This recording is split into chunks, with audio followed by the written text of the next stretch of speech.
Hey guys, what is up? Tim here, and today I'm going to show you how to create 3D text in Cinema 4D. Now, you can use this for a lot of uses. You can use it to make an intro, to make a background, pretty much anything creative with 3D text. I know I've been doing a lot of tutorials lately, but don't worry, I'll be getting back to reviews as soon as possible. But for now, we're going to stick to tutorials. And the first step you're going to do to create your 3D text is you're going to go over to here, and you're going to go to the text tool, which is right there. Just click on it. And I'm going to close that real quick. So once you have that, you have your text here.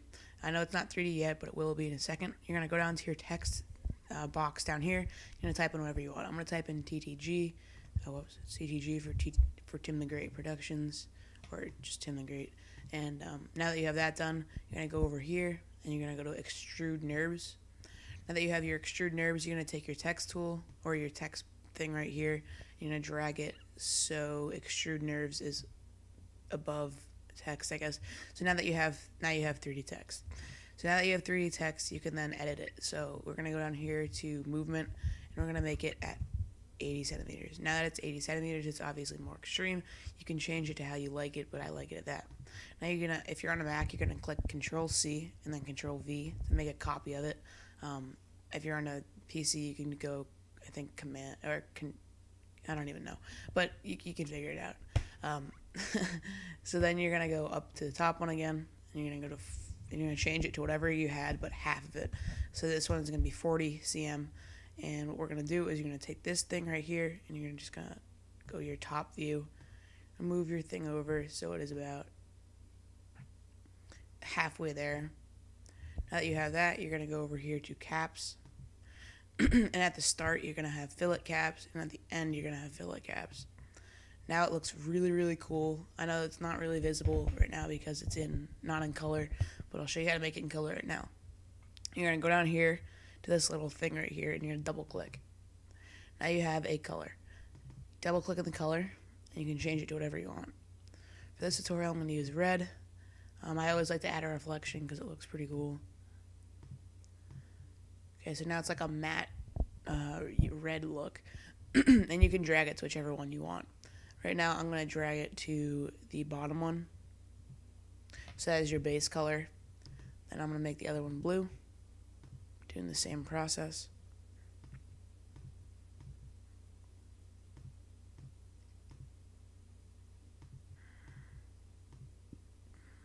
Alright, now it's blue. So you can drag it to the other one up here. And you can check your render. And that looks pretty cool. So obviously you can make it in different... I know it doesn't look very good because it's not rendered, but... I'll show you exactly what it looks like right here. If you render it, it looks pretty darn good. Alright, so now I'm going to show you how to export it. You're going to... Actually, we're going to add a light first. So you're going to go over here, your light tool. I like to use spotlights because those are my favorite. And you can use whatever lights you want, but spotlights are my favorite. You can use your arrow tools to change where it is. And then with the spotlight, you can just illuminate it to your desire. And you can click render, and you can see which parts aren't lit up. We're going to change a little bit, so that's a little more lit up.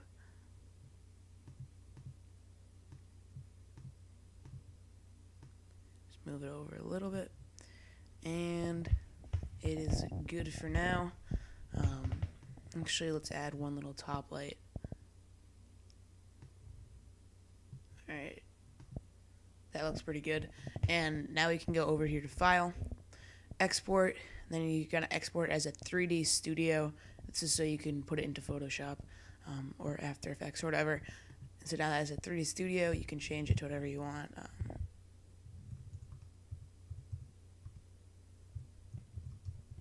And then you can save it to your desktop. Click OK. Then we can quit out of Cinema 4D. You don't need to save it. Then you can open up the Photoshop. Wait, actually, you can go down here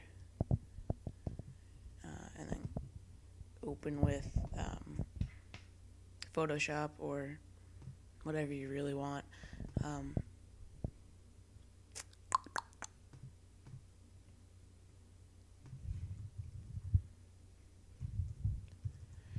find Photoshop. And once you, and this is impossible to find.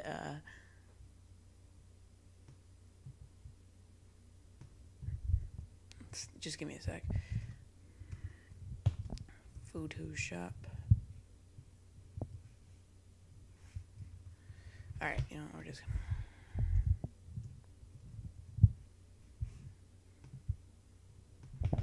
then from there, once we open up Photoshop, we can go File, Open, and if you have the extended version of Photoshop CS5, you will be able to edit it within Photoshop. But if you don't, then I suggest getting it, because, and that looks pretty darn cool that it's transparent like that. Obviously the blue is right there. You could have changed that if you wanted and not put a transparency in it, but I do like the transparency. It looks really cool. But there it is. 3D text in Photoshop CS5, made with Cinema 4D. And yeah, that's pretty much it for today, guys. Thank you so much for watching. This has been Tim, and I'm out. Peace.